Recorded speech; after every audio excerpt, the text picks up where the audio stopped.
La Iglesia Católica se colapsa. Hoy estamos siendo testigos de su desmoronamiento, viendo caer uno a uno los pilares que por más de 2000 años la han sostenido. Su doctrina, su liturgia, su autoridad moral frente al mundo se apagan. Sus templos se vacían. No son pocos los que desean e incluso afirman que la Iglesia Católica ha llegado a su fin. Pero hay algo que olvidan aquellos que afirman y desean el final de la Iglesia Católica: que la Iglesia es Cristo, y Cristo no miente porque Él es la verdad y sobre Él descansa el fundamento de la Iglesia Católica. Yo estaré con ustedes hasta el fin de los tiempos y los poderes del infierno no prevalecerán sobre ella. Estos no son solo tiempos de crisis, de acusaciones, de condena, de renuncia, de abandono. Son tiempos sobre todo de oportunidad para la santificación, de demostrar que hoy se debe ser un católico radical, auténtico. Católicos que lejos de abandonar, conocen, aman, proclaman y embellecen a la Iglesia, la única Iglesia de Cristo, el único Señor. Son tiempos para ser católicos en serio. Es tiempo de buscar soluciones, reformación y purificación. Cristo vuelve a exigir renovación en su Iglesia. Necesitamos entender que el problema radica en que hemos apartado nuestra mirada de Cristo. Es precisamente por esto que nuestra Iglesia se hunde hoy en la tempestad y los vicios de este mundo. Los católicos en serio. Es un movimiento católico de inspiración mariana que nos mantenemos en una constante conversión, que nos sabemos de barro, frágiles, pero que no nos detenemos en el camino del lamento. No hay tiempo para ello. Somos católicos caminando hacia la santidad. Somos hombres de fe que buscamos devolver la pasión, el fervor y la identidad de ser católico mediante el conocimiento profundo de la auténtica fe católica. Esta es una llamada para todos aquellos que creen en el proyecto de Cristo, como lo hicieron los apóstoles que dejaron todo por seguirlo, como hicieron los mártires que derramaron su sangre por este proyecto grande de amor.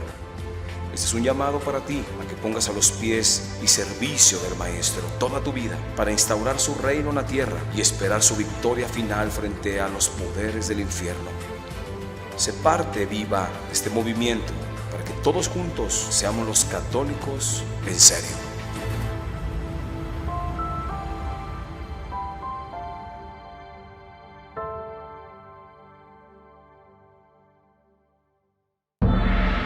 Los ángeles son omnipotentes, todo lo pueden. Los ángeles son omnipresentes, pueden estar en todos los lugares. ¿Qué capacidades tienen los ángeles?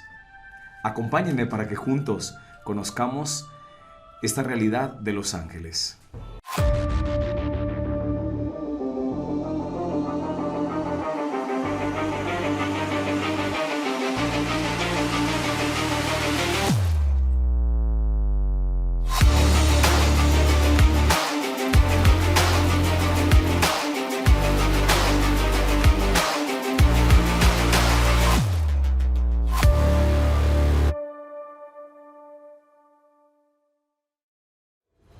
Sigue al Padre Adolfo María en redes sociales. Búscalo como Padre Adolfo María o visita su página web padreadolfomaria.com o católicosenserio.com y mantente al tanto de eventos, diplomados y proyectos en los que puedes participar para ser un católico en serio. ¿Qué tal, mis queridos hermanos? Les habla el Padre Adolfo María con mucho gusto. Hemos venido caminando, mis queridos hermanos, en este proceso de conocimiento sobre la realidad de los ángeles, que en temas anteriores los hemos ido abordando desde su misma naturaleza, su origen, y pues ya veíamos que son criaturas, no son seres que se pueden dar la existencia a sí mismos. No, de ellos dependen absolutamente de un Dios creador. Son criaturas obviamente muy superiores a nosotros los seres humanos, pero bueno, no dejan de ser criaturas. Depende su existencia absolutamente de Dios. Hoy vamos a abordar unos temas muy interesantes a propósito de los ángeles, mis queridos hermanos. Vamos a hablar primeramente del poder de los ángeles. ¿Qué tanto poder tienen los ángeles? Lo hemos comentado en otros temas, cómo hay mucha confusión, porque mucha gente cree que los ángeles todo lo pueden. Como son seres superiores, muy superiores al ser humano, A veces consideran que el ángel es sumamente poderoso o que incluso es omnipotente, es decir, que todo lo puede. ¿Qué tanto pueden los ángeles? ¿Qué características tienen? Miren, mis hermanos, hoy vamos a abordar este tema, y lo primero que hay que decir es que los ángeles son en su poder muy superiores a nosotros los seres humanos. Ya decíamos nosotros que en el Salmo 8 nos dice el salmista, cuando se refiere al hombre, lo hiciste poco inferior a los ángeles, que también ya habíamos dicho que ese poco es infinito. O sea, nosotros, nuestra naturaleza no nos da para tener una cercanía a la naturaleza angélica. Tenemos una aproximación, pero nos superan infinitamente en muchos elementos. En el caso del poder, obviamente el poder que tiene un ángel está muy por encima del poder que tenemos nosotros. Fíjense, mis hermanos, ellos, por ejemplo, tienen la capacidad de materializarse. Son espíritus puros. Sin embargo, no tienen materia, obviamente. Sin embargo, ellos se pueden materializar. Eso es una capacidad, una propiedad que tiene la naturaleza angélica. Piensen, por ejemplo, ha habido momentos de un exorcismo. No olvidemos que el demonio, ya después abordaremos el tema del demonio, no olvidemos que el demonio es un ángel y que en muchas posesiones diabólicas él ha hecho que se materialicen objetos. Y por eso de repente se escucha que salió de la boca de un poseso una navaja, salieron clavos, salió pequeñas cadenas, salieron varios elementos. No es que lo tuviera dentro de sí. Si le hubieran hecho una radiografía a la persona posesa, no le van a encontrar nada. ¿Qué es lo que hace el demonio? La capacidad de materializar objetos, por ejemplo, en la boca del poseso. Bueno, pues el ángel tiene la potestad, la capacidad de materializarse. Pero fíjense bien, aquí hay que poner mucha atención, mis hermanos. ¿Por qué? Porque un ángel en su naturaleza tiene la capacidad de materializarse, pero los ángeles que fueron obedientes, que están al servicio de Dios, ellos saben que se pueden materializar, pero para materializarse requieren del permiso absoluto de Dios.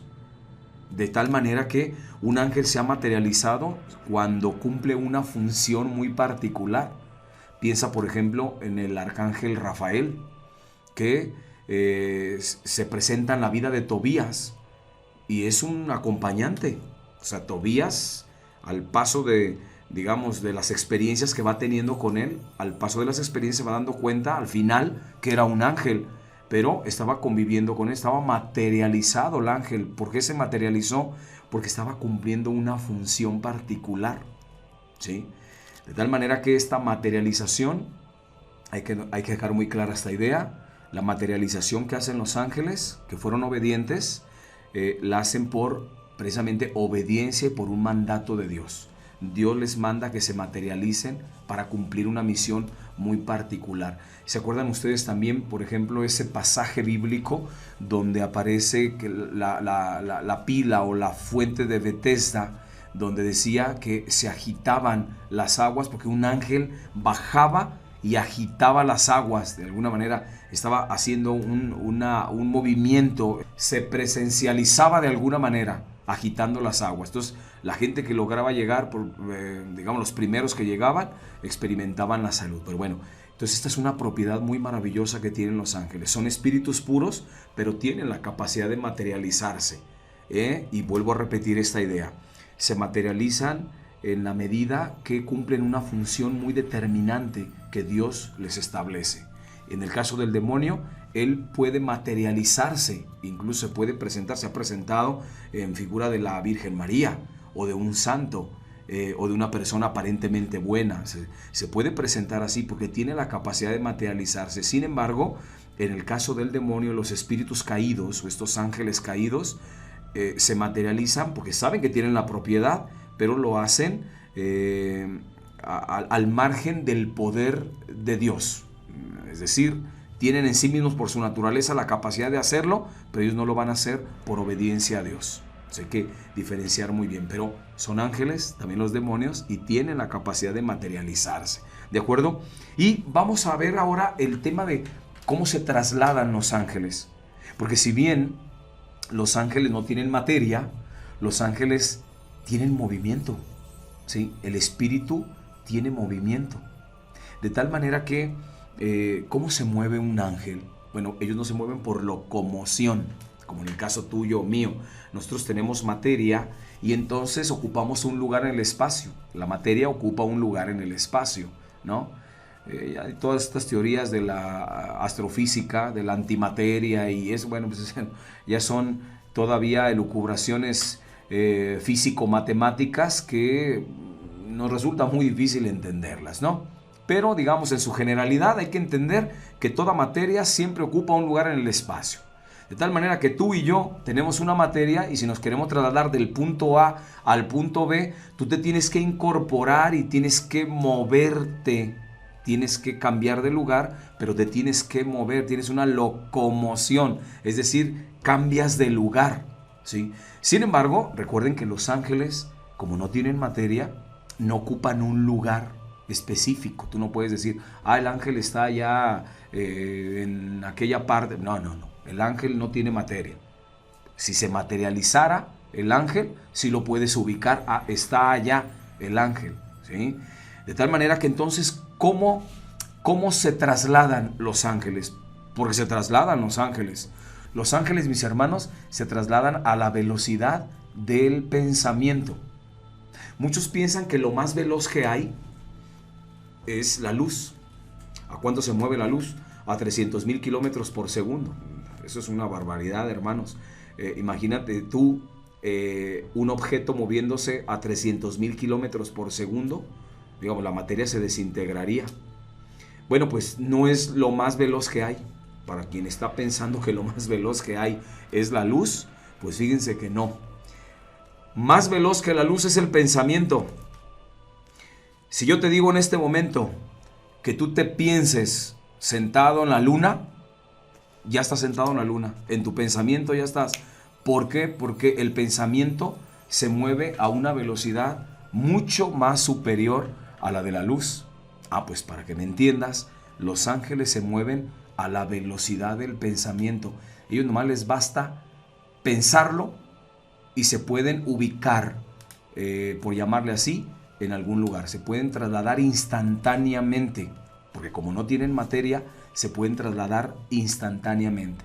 Esto es maravilloso porque el ángel lo puede hacer así. Sin embargo, hay que tener muy claro lo siguiente: los ángeles no son omnipotentes, ¿de acuerdo? Ellos no lo pueden todo. El único omnipotente es Dios. Son criaturas superiores, pero no lo pueden todo, ¿de acuerdo? Y también no son omnipresentes. Eso es una propiedad que solamente tiene Dios. El ángel puede estar presente en algún lugar cuando se materializa o se puede manifestar de alguna manera, pero ellos no están en todos los lugares. Solamente Dios está de alguna manera en todo lugar. Él es omnipresente. Fíjense qué interesante es esto, mis hermanos, a propósito de trasladarse los ángeles, de cambiar de lugar o de moverse los ángeles, que se mueven a la velocidad del pensamiento, lo dijimos. No solamente se pueden mover ellos a la velocidad del pensamiento, sino que ellos pueden mover objetos e incluso pueden mover personas. Esto les parece como de ficción, ¿no? O sea, de repente escuchamos esto y dicen, a ver, ya te lo expliqué ahorita que un ángel, por ejemplo, el demonio, te puede materializar cosas. Puedes traer alguna cosa de algún lugar y lo puede hacer presente en otro lugar. ¿Esto realmente aparece en la Escritura? Sí, mis hermanos. Yo los invito para que lean el capítulo 14 del profeta Daniel, en donde aparece un texto maravilloso, porque nos narra un acontecimiento que sí te deja pasmado. Fíjense, recordarán ustedes que el profeta Daniel está en la fosa de los leones. Obviamente lo tienen privado de alimento. Él está en Babilonia. Resulta que estaba el profeta Habacuc en Judea y él estaba preparando unos alimentos para unos hermanos que estaban trabajando en el campo. se le presenta un ángel y le dice al profeta Habacuc que se traslade a Babilonia. Y dice, oye, pero yo, Señor, yo no conozco Babilonia, ni siquiera he estado en Babilonia, yo no conozco Babilonia y tampoco conozco la fosa de los leones donde está Daniel. Y dice el texto que en ese mismo momento el ángel lo toma de los cabellos y lo traslada junto con el alimento, lo traslada y lo lleva hasta la fosa de los leones.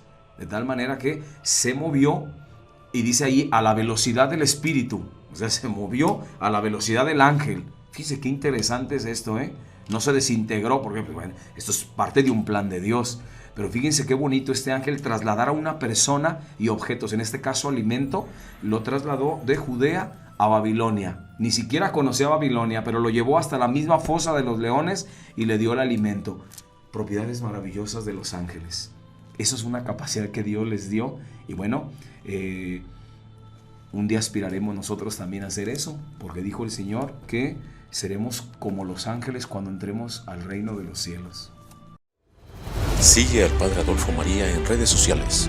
Búscalo como Padre Adolfo María o visita su página web padreadolfomaria.com o católicosenserio.com y mantente al tanto de eventos, diplomados y proyectos en los que puedes participar para ser un católico en serio. Ahora hablemos, mis hermanos, de otra propiedad que tienen los ángeles. ¿Cómo es su conocimiento de los ángeles? Hacíamos la pregunta al inicio, ¿son omnisapientes? Es decir, ¿lo saben todo? Cuando fíjense que de pronto nos narran historias del demonio cuando toma posesión de una persona, pareciera como que el ángel sabe todo de la persona, sabe todo de Dios, sabe todo. Hay que tener claro que, ya lo dijimos, el ángel es una inteligencia pura, de tal manera que, por supuesto, que no hay nadie, entre los hombres que pueda acercársele siquiera un poco al conocimiento que tiene el demonio de Dios. O sea, el demonio es un teólogo, porque conoce más de... ¿Y sabes por qué? Porque, por ejemplo, Luzbel estuvo prácticamente en el trono de Dios. O sea, él conoció realidades que los hombres difícilmente vamos a conocer, ¿eh? De tal manera que su conocimiento es vastísimo, ¿eh? Él conoce la Sagrada Escritura a la perfección. Conocen muchísimas cosas, pero de ahí afirmar que un ángel puede ser omnisapiente o que lo sabe todo, no. Recordemos aquel pasaje bíblico donde el Señor dice, ni siquiera los ángeles de Dios conocen el día ni la hora, ¿no? Ni el Hijo del Hombre ni los ángeles de Dios conocen el día. Eso solamente está reservado para el Padre. Entonces, los ángeles, que quede claro, mis hermanos, son inteligencias puras. Es muy superior el conocimiento que tienen respecto a nosotros los seres humanos. Sin embargo, no son omnisapientes. Esa es una propiedad solamente de Dios. Ahora bien, ¿cómo conocen los ángeles? Tú, por ejemplo, como hombre, y yo, ¿cómo conocemos nosotros? Nosotros pues, estamos muy limitados de la mente, a que sí, hoy se ha disparado mucho la capacidad intelectiva que tiene el ser humano, descubrimientos y demás, qué bueno, y es maravilloso el potencial que tiene el ser humano. Sin embargo, nuestro conocimiento está muy, pero muy limitado. Tú quieres conocer algo y ¿qué tienes que hacer? Vamos a pensar, yo quiero conocer la medicina porque quiero ser médico. Te tienes que meter a una facultad para estudiar medicina 4, 5, 6 años y tienes que empezar a utilizar, digamos, todo tu raciocinio, tu intelecto, tienes que deducir, tienes que conocer por deducción, por inducción, todos los procesos del conocimiento. Así es, porque estás limitado, mi hermano, yo también. ¿Cómo conoce un ángel? Un ángel no tiene que ir a ninguna facultad. Un ángel tiene la capacidad de conocer por intuición. Es decir, a ellos nomás les basta un acto de la voluntad para conocer una verdad. Ellos no necesitan entrar a un proceso de discernimiento, de disertación o de hacer un sano discurso intelectivo. No, por supuesto que no. El ángel nada más le basta desearlo, un acto de su voluntad. ¿Se acuerdan que dijimos que los ángeles son personas, están dotados de personalidad? Es decir, tienen un intelecto y tienen una voluntad. Entonces a ellos nomás les basta desear algo para conocer la verdad. Esa es la forma en que ellos conocen, porque su pensamiento es sumamente avanzado respecto al de nosotros los seres humanos. Ahora bien, ¿cómo se comunican los ángeles? Porque también se comunican. Un ángel, entre ellos, se comunican. Fíjese, dice Santo Tomás de Aquino que los ángeles se comunican entre sí por iluminación. De tal manera que ellos no necesitan la palabra. Ellos nomás les basta con el solo pensamiento, hagan de cuenta, como para poder más o menos acercarnos a entender esta realidad, como por telepatía. Te suena más, ¿no? El hablar de telepatía, ¿no? Así como que me comunico a través de la mente contigo y... bueno, algo así similar. La comunicación entre los ángeles es de una manera luminosa, dirá este seráfico teólogo, Santo Tomás, que bueno, se comunican así porque pues, así es su comunicación entre ellos, porque no tienen una materia, no tienen un registro vocal como tú y yo lo tenemos. Obviamente no tienen un cuerpo, por lo tanto no tienen una boca, no tienen que hilar los pensamientos para luego expresarlos, no. Sin embargo, fíjense bien, cuando un ángel se materializa, digamos en forma de una persona, que pasó por ejemplo con Rafael, cuando se materializó con Tobías, bueno, pues dialogaba, platicaba. Ahora bien, ¿qué nos narra, por ejemplo, los evangelios, cuando se le presentó un ángel a la Virgen María? Estaba dialogando con la Virgen María. ¿Cómo se le presentó el arcángel Gabriel a la Virgen María? No sabemos si se materializó en forma de un joven, si simplemente la Virgen por una alocución le habló a la mente, no sabemos, pero se comunicó con la Virgen María. Entonces, ¿cómo se comunican los ángeles? Entre ellos, por iluminación. Cuando nos van a comunicar algo, lo van a hacer a través de un diálogo. Asumen, digamos, esta corporeidad o la figura del ser humano y pues bueno, pueden ponerse a dialogar. Entonces, esta es la forma en que se comunican ellos. Finalmente, mis queridos hermanos, vamos a hablar sobre la misión de los ángeles. El ángel en sí es un mensajero. Los ángeles tienen una finalidad. Ustedes sabrán, mis hermanos, si no damos estas pequeñas chispas de filosofía, todos los seres que nosotros podemos ver en el cosmos, todos tienen un fin. Es decir, como diría don Schopenhauer, un filósofo existencialista, todo tiene un principio de razón suficiente. De tal manera que todo tiene un para qué. Nada está de más. Bueno, pues los ángeles tienen un fin. ¿Para qué fueron creados los ángeles? Para los proyectos de Dios son mensajeros y son misioneros. Ellos tienen una misión, ¿de acuerdo? De hecho, el nombre de los ángeles les viene de su misión. Por ejemplo, les adelanto un poco, Miguel, quien como Dios tiene una misión particular, comandar estas fuerzas angélicas en la lucha contra Lucifer y los ángeles caídos.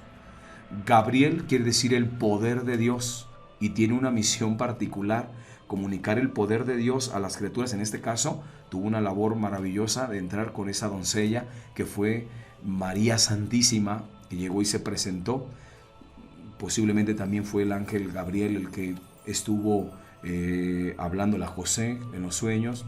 Algunos, digamos, conocedores de la Sagrada Escritura nos dirán eso, pero su nombre de Gabriel le viene de esa misión muy particular, el poder de Dios que comunica en los proyectos con los hombres. Y Rafael, ya sabemos que quiere decir medicina de Dios. Entonces sus misiones se desprenden de alguna manera de la misión que tienen. Sus funciones se desprenden de su misión concretamente, ¿sí? ¿Qué podemos decir primeramente, digamos, colocándonos en el Antiguo Testamento? ¿Cómo podemos visualizar la misión de los ángeles? Bueno, lo primero que nos tiene que quedar claro es que los ángeles tienen un papel muy importante en la gloria de Dios. Cuando ya veíamos en temas anteriores que hay una jerarquización de ángeles, ¿se acuerdan ustedes? Tronos, dominaciones, potestades, coros, ángeles, arcángeles, serafines, querubines, dependiendo el grado de perfección y de acercamiento a Dios, tienen esa belleza angélica. Conforme más se van acercando a la gloria de Dios, bueno, La primer tarea que tienen los ángeles es darle gloria a Dios. En el Salmo 148 nosotros podemos escuchar cómo ángeles de Dios alaben a Dios. La tarea fundamental de los ángeles es estar en la gloria de Dios, alabando a Dios. Los ángeles estaban en la gloria de Dios cuando se vino toda esta lucha angelical, que después abordaremos, en donde, pues bueno, Luzbel, que termina siendo Lucifer, renegará de Dios y se quedará a igualar a Dios. Bueno, ahí es un parteaguas, pero estaban de alguna manera en ese cielo empíreo de Dios, estaban los ángeles. Esa es su primer tarea, estar en la gloria de Dios. Otra función que tienen los ángeles, mis hermanos, y bueno, la Sagrada Escritura en el Antiguo Testamento está plagada de todos estos textos, es cómo los ángeles tienen una intervención concreta en la creación y en los planes de Dios. Piensa, por ejemplo, cuando fueron expulsados Adán y Eva, pues un ángel los sacó del paraíso, les cerró la puerta, se acabó. Piensa, por ejemplo, cómo un ángel hirió a los primogénitos en Egipto, cuando iba a liberar a su pueblo. Y así tú puedes ver una serie de intervención de los ángeles en la creación y en los planes de Dios. Pero fíjate bien qué interesante es esto. Cuando ya nos enfocamos en el Nuevo Testamento, la tarea de los ángeles es cristocéntrica. Si tú te fijas y tú ves con detalle, todos los pasajes donde aparezcan los ángeles tienen que ver con Cristo, de una manera muy directa y maravillosa. Ejemplo, la Anunciación. Un ángel aparece, se presenta con la Virgen María y le anuncia que va a ser la madre del Redentor. Pero un ángel ahí intervino. Es más, desde antes del mismo Jesús, el mismo Juan Bautista, ¿no? Como un ángel se le presenta también a su padre, Zacarías, que está haciendo las funciones sacerdotales de culto, cuando el ángel le anuncia que va a ser. Entonces ya interviene, pero va a ser el precursor. Fíjense cómo el ángel ya tiene una conexión con Cristo, cómo le va anunciando que van a ser el precursor, que le va a preparar el camino a Jesucristo. Y luego viene la anunciación a la Virgen María. Y luego viene el ángel que interviene con José para decirle: no dudes en tomar a María como tu esposa, no como tu mujer, Si hubiera dicho tu mujer, posiblemente estaríamos hablando de cuestiones ya de intimidad. Cuando habla de tomarla por esposa, no dudes en tomarla por esposa, es un ángel el que interviene en los sueños de José. Cuando huye a Egipto, ¿verdad? Que se vayan es el ángel que le avisa a José y a María que huyan para salvaguardar al Redentor, a su niñito Jesús. Es un ángel que les dice: ya regrésense, porque ya están en condiciones de regresarse. Es un ángel el que aparece en las tentaciones, aparecen ángeles que aparecen en las tentaciones con Jesús. ¿Se acuerdan ustedes que una vez que tuvo las tentaciones con el demonio, y luego dice: y los ángeles llegaron a servirle? Son los ángeles los que van a estar en el momento de este momento difícil, crítico de Jesús, cuando está en el huerto de los olivos, que llegó el ángel como a consolarlo, como a darle paz en el interior del Señor. Son los ángeles los que estuvieron cuando Jesucristo resucita. Está plagado de textos también, sobre todo en el libro de los Hechos de los Apóstoles, donde aparecen ángeles. Llegó María Magdalena, vio a dos hombres ahí, ella creyó que era el jardinero, y resulta que no, pues era un ángel. Los mismos apóstoles pudieron haber visto también estos personajes, hombres vestidos de blanco, sí. Y recuerden ustedes en la ascensión, que se quedaron volteando cuando Cristo, imagínense ese momento, qué maravilloso, viéndolo físicamente cómo Cristo fue elevándose hasta que se ocultó, y dos hombres que estaban vestidos de blanco le dijeron: ustedes, hombres de Galilea que están mirando al cielo, no, pues estamos viendo a Jesús que se va. No, así como lo vieron irse, así vendrá de nuevo. Dos hombres vestidos de blanco eran unos ángeles. Y finalmente, mis hermanos, para cerrar esta misión de los ángeles, no olvidemos que los ángeles tienen también una misión escatológica o escatológica, para los que ya vimos este diplomado en escatología. Recuerden ustedes el capítulo 25 de San Mateo, donde dice, al final se sentará y vendrá en su trono de gloria rodeado de ángeles, rodeado de sus ángeles. Los ángeles también tienen una misión escatológica, ¿sí? Lean todo el libro del Apocalipsis para que vean la participación de los ángeles en todo el proyecto escatológico salvífico que se nos presenta en este libro tan maravilloso que es el Apocalipsis, que ya después daremos este diplomado, les adelanto, sobre el Apocalipsis, maravilloso, pero con esto cerramos. Los ángeles en su misión tienen una perspectiva escatológica, es decir, ellos en algún momento dado también se presentarán con el Hijo del Hombre. Y pues bueno, también para que nos vayamos con una palabra muy bonita en nuestro corazón, no te olvides que parte de la misión de los ángeles es cuidar de ti. Te cuidan, me cuidan a mí. Y fíjense, quiero compartirles esto que se me hace muy bonito.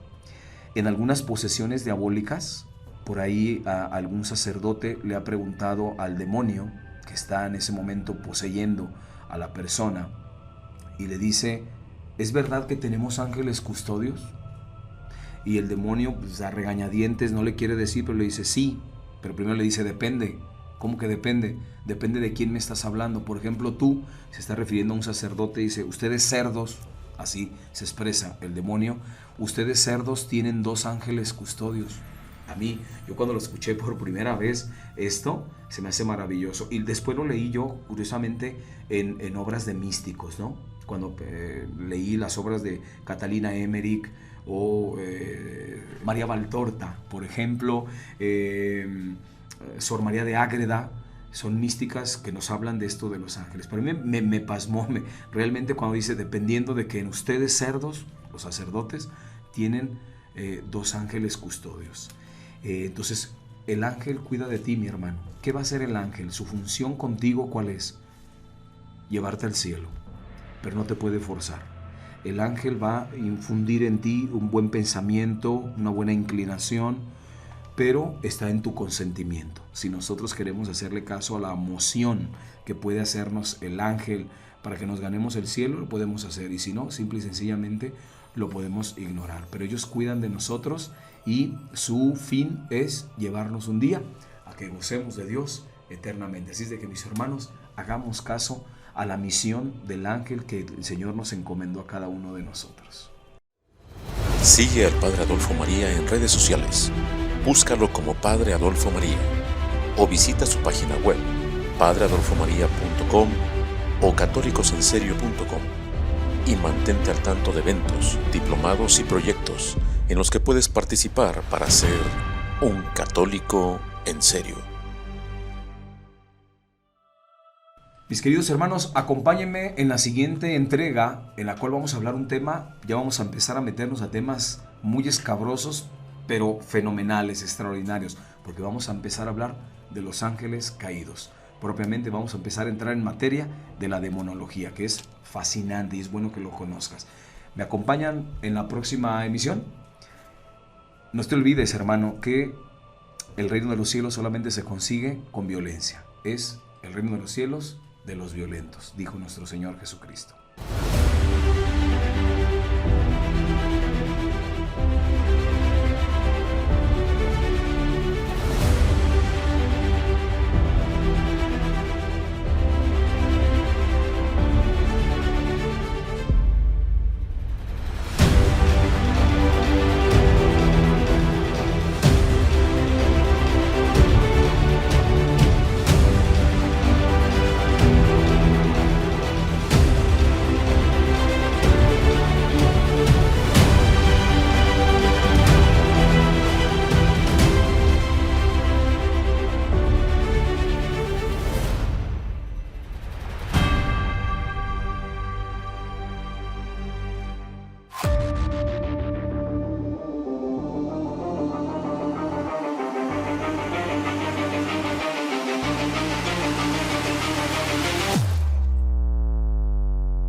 La Iglesia Católica se colapsa. Hoy estamos siendo testigos de su desmoronamiento, viendo caer uno a uno los pilares que por más de 2000 años la han sostenido. Su doctrina, su liturgia, su autoridad moral frente al mundo se apagan. Sus templos se vacían. No son pocos los que desean e incluso afirman que la Iglesia Católica ha llegado a su fin. Pero hay algo que olvidan aquellos que afirman y desean el final de la Iglesia Católica: que la Iglesia es Cristo, y Cristo no miente porque Él es la verdad y sobre Él descansa el fundamento de la Iglesia Católica. Yo estaré con ustedes hasta el fin de los tiempos y los poderes del infierno no prevalecerán sobre ella. Estos no son solo tiempos de crisis, de acusaciones, de condena, de renuncia, de abandono. Son tiempos sobre todo de oportunidad para la santificación, de demostrar que hoy se debe ser un católico radical, auténtico. Católicos que lejos de abandonar, conocen, aman, proclaman y embellecen a la Iglesia, la única Iglesia de Cristo, el único Señor. Son tiempos para ser católicos en serio. Es tiempo de buscar soluciones, reformación y purificación. Cristo vuelve a exigir renovación en su Iglesia. Necesitamos entender que el problema radica en que hemos apartado nuestra mirada de Cristo. Es precisamente por esto que nuestra Iglesia se hunde hoy en la tempestad y los vicios de este mundo. Los católicos en serio. Es un movimiento católico de inspiración mariana que nos mantenemos en una constante conversión, que nos sabemos de barro, frágiles, pero que no nos detenemos en el camino del lamento. No hay tiempo para ello. Somos católicos caminando hacia la santidad. Somos hombres de fe que buscamos devolver la pasión, el fervor y la identidad de ser católico mediante el conocimiento profundo de la auténtica fe católica. Esta es una llamada para todos aquellos que creen en el proyecto de Cristo, como lo hicieron los apóstoles que dejaron todo por seguirlo, como hicieron los mártires que derramaron su sangre por este proyecto grande de amor. Este es un llamado para ti, a que pongas a los pies y servicio del Maestro toda tu vida para instaurar su reino en la tierra y esperar su victoria final frente a los poderes del infierno. Sé parte viva de este movimiento para que todos juntos seamos los católicos en serio.